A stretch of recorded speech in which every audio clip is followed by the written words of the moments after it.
বর্তমান সরকারের কাছে এটা সবথেকে বড় চ্যালেঞ্জ একটা দাঁড়িয়েছে, যেটা বিগত 15 বছর ধরে পুলিশকে যেভাবে তৃণমূলীকরণ করে দিয়েছিল, রাজনীতিকরণ করে দিয়েছিল, সেটা থেকে টেনে বার করে এনে পুলিশিং ব্যবস্থা, smart policing system, real time response থেকে শুরু করে অ্যাকচুয়াল পুলিশের কি কার্যকারী ভূমিকা পালন করা দরকার সেটাকে পুনঃপ্রতিষ্ঠা করা।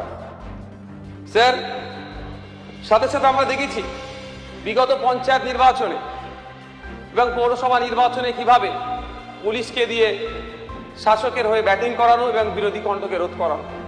আমি আশা করব ওই কর্মকাণ্ডের সাথে যে যারা যুক্ত তাদের বিরুদ্ধে একটা কমিশন বসিয়ে যথাযথ তাদের বিরুদ্ধে ব্যবস্থা গ্রহণ করা। স্যার, এই বইটার মধ্যে, বাজেটের মধ্যে দ্বিতীয় পৃষ্ঠাতে দেখছিলাম দুটো খুব ভালো শব্দ দেখতে পেলাম। একটা বলিষ্ঠ গণতন্ত্র, বৈচিত্র্যের মধ্যে ঐক্য। সুন্দর শব্দবন্ধনী, অবশ্যই এটা দরকার। তবে বলিষ্ঠ গণতন্ত্র অর্থে এটা নয় যে অনৈতিকভাবে, অবৈধ পন্থা বেআইনিভাবে বুল্ডোজার চালিয়ে দেওয়া বা বেআইনিভাবে হকার উচ্ছেদ করে দেওয়া। আমরা বলিষ্ঠ গণতন্ত্রের অর্থে এটাই মনে করি, রুল অফ ল বা আইনের শাসন প্রতিস্থাপন কি আমরা মনে করি। স্যার, এই বইয়ের 2 নম্বর পৃষ্ঠাতে আর এক জায়গায় সীমান্তবর্তী এলাকার উন্নয়নের কথা বলা হয়েছে। অবশ্যই আমরা চাইব সীমান্তবর্তী এলাকায় উন্নয়ন হোক। এখানে বেশ কিছু এলাকাকে স্ট্র্যাটেজিক জোন হিসাবে দেখানো হয়েছে। আমরা এটুকু মাথায় রাখতে হবে যে সীমান্তবর্তী এলাকা কেবলমাত্র মিলিটারি স্ট্র্যাটেজিক জোন নয়। এখানে যারা বেশি বাস করেন প্রান্তিক মানুষ, সমাজের মানুষ। 1947 বাংলা ভাগের সময় যেভাবে সাধারণ মানুষের ঘরদোর, উঠোন, মাঠঘাটের ওপর দিয়ে ভাগ হয়েছে, র্যাডক্লিফ লাইন তৈরি হয়েছিল, সেটা অনেক মানুষ আজও পর্যন্ত তার ক্ষত বহন করে যাচ্ছে। দেশ স্বাধীন হওয়ার মাত্র 2 মাস আগে র্যাডক্লিফ সাহেব বিলেত থেকে এসে স্বল্প সময়ে মাত্র 1 মাসের মধ্যে যেভাবে দেশকে ভাগ করে দিয়ে চলে গিয়েছে, আজও তার সেই জ্বালা যন্ত্রণা আমরা ভুগছি। তিনি না জানতেন ভৌগোলিক অবস্থান, না জানতেন সামাজিক পরিস্থিতি সম্পর্কে তিনি অতটা ওয়াকিবহাল ছিলেন না। ফলে স্যার, আজও সেখানে এলাকার মানুষ, সীমান্তবর্তী এলাকার মানুষ চোরা কারবারিদের শিকার হয়, নানান ধরনের অসামাজিক কর্মকাণ্ডের শিকার হয়। কিন্তু টোটাল মানুষ সেটা সাফার করে অল্প সংখ্যক মানুষের এই অন্যায় কাজের জন্য। স্যার, আমরা এটাও জানি, এ অভিযোগ আসে সীমান্তবর্তী এলাকায় যারা দায়িত্বে আছেন সীমান্ত রক্ষার, তাদের দ্বারা অনেক সময় হিউম্যান রাইটস ব্রেক হয়। তবে আমি আশা করব সীমান্তবর্তী এলাকায় উন্নয়ন হবে, অবশ্যই সেটাকে সাধুবাদ জানাবো, কিন্তু কোনোভাবেই এলাকার মানুষ যাদের হিউম্যান রাইটস না ব্রেক হয়। স্যার, এই বইয়ের 3 নম্বর পৃষ্ঠাতে আর্থসামাজিক উন্নয়নের কথা বলা হয়েছে। আমি এখানে শুধু অ্যাড করব, সীমান্তবর্তী এলাকায় রাস্তাঘাট, পানীয় জল, শিক্ষা, স্বাস্থ্যের মতো গুরুত্বপূর্ণ বিষয়গুলো ঠিকভাবে লক্ষ্য করা যায় না। আমি আশা করব এর মাধ্যমে যাতে এলাকার উন্নততর হয় এবং যে প্রকল্পটা নিয়ে এসেছে অত্যন্ত গুরুত্বপূর্ণ প্রকল্প, যে সীমান্তরক্ষীর বাহিনী চোখ কান হয়ে ওঠার যে দৃষ্টান্ত তৈরি ওখান থেকে হয়ে আসবে।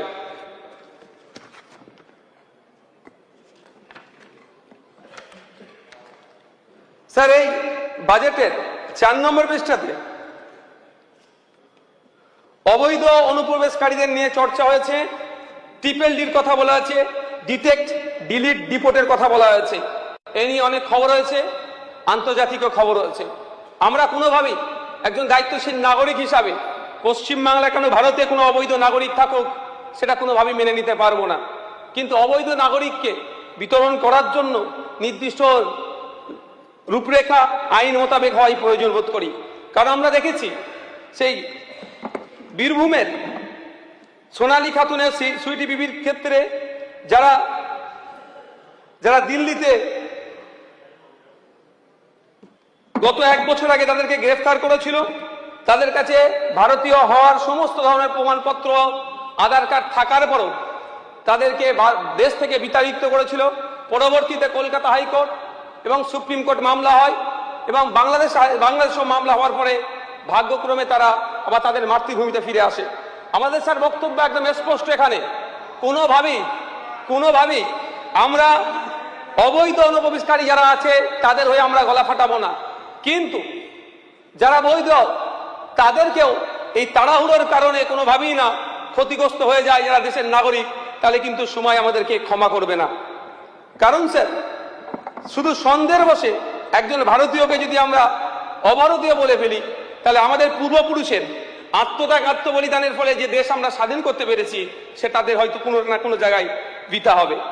স্যার, এখানে চরমপন্থার কথা উল্লেখ আছে। অবশ্যই কোনো ধরনেরই চরমপন্থাকে আমরা প্রশ্রয় দিই না।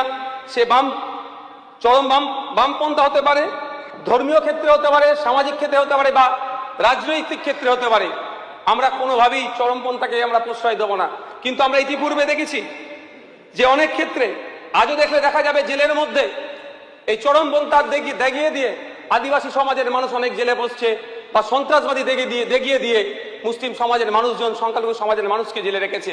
এক্ষেত্রে যাদেরকে সন্দেহের বশে গ্রেফতার করা হবে সেগুলো যেন অবশ্যই ভালোভাবে রেকটিফাই করে নেওয়া হয়, তার ব্যাকগ্রাউন্ড যেন যাচাই বাছাই করা হয়। শুধুমাত্র চরমপন্থা দেখিয়ে দিয়ে তাদেরকে জেলের মধ্যে না পাঠানো হয়, এটা আমাদের লক্ষ্য রাখা দরকার। নারী সুরক্ষার জন্য প্রতিটি থানায় একটি করে সহায়তা ডেস্ক এবং আরো মহিলাদের ইনভলভমেন্ট করার কথা বলেছে। স্যার, আমি একটা যদি তথ্য দিই যে আমাদের রাজ্যে ক্যাগের রিপোর্ট অনুযায়ী যে মহিলা পুলিশ সংখ্যার অনেকটাই কম। শুধু তাই নয়, তাদের থাকা ব্যারাকেরও প্রচন্ড সমস্যা আছে। এই সমস্যাগুলোর সাথে সাথে সমাধান করতে হবে। এমার্জেন্সি রেসপন্স সাপোর্ট সিস্টেম বা টোল ফ্রি 112 ডায়ালের কথা বলা হচ্ছে, কিন্তু আমাদের ওয়েস্ট বেঙ্গলের তথ্য বলছে আমরা অনেকটা পিছিয়ে আছি। এমার্জেন্সি রেসপন্স সাপোর্ট সিস্টেম এর পরিসংখ্যান অনুযায়ী অর্থাৎ আবেদনের দ্রুত সারাদানের তথ্য দেখালে দেখা যাবে অরুণাচল প্রদেশ সব থেকে এগিয়ে আছে। সেখানে মাত্র 3 মিনিট 36 সেকেন্ডে তারা পৌঁছে যাচ্ছে, পাহাড় দুর্গম এরিয়ার হওয়ার পরেও। কিন্তু আমাদের পশ্চিমবাংলার ক্ষেত্রে 15 থেকে সেখানে 35 মিনিট টাইম লাগছে। আমি আশা করব নতুন সরকার যে পলিসি নিয়ে আসছে দ্রুততার সাথে সে পদক্ষেপ গ্রহণ করবেন এবং ইনসিডেন্ট পয়েন্টে প্রশাসন দ্রুততার সাথে পৌঁছে যাবে। সাথে সাথে নতুন ভিকেলের কথা বলা হচ্ছে, নতুন বরাদ্দ হয়েছে। পশ্চিমবাংলা সরকারের বিগত সরকারের আমলের তথ্য বলছি আমি, 30 to 35% এমন ভিকেল আছে, সেগুলো এমন গাড়ি আছে চলাচলের অযোগ্য, সেইগুলোকে দিয়ে চালানো হতো। পশ্চিমবাংলা পুলিশের আধুনিকীকরণের প্রয়োজন আছে স্যার। তার জন্য আমি কয়েকটি তথ্য তুলে ধরছি, কোন কোন জায়গায় আমাদের ল্যাক আছে, কোন জায়গায় আমাদের গ্যাপ আছে, সেগুলো কিভাবে পূরণ করা যায়। স্যার, ইন্ডিয়া জাস্টিস রিপোর্ট বলছে দেশের মধ্যে যে কটা বড় এবং মাঝারি শহর রাজ্য আছে, পুলিশিং ব্যবস্থায় আমাদের পশ্চিমবাংলা সব থেকে পিছিয়ে আছে।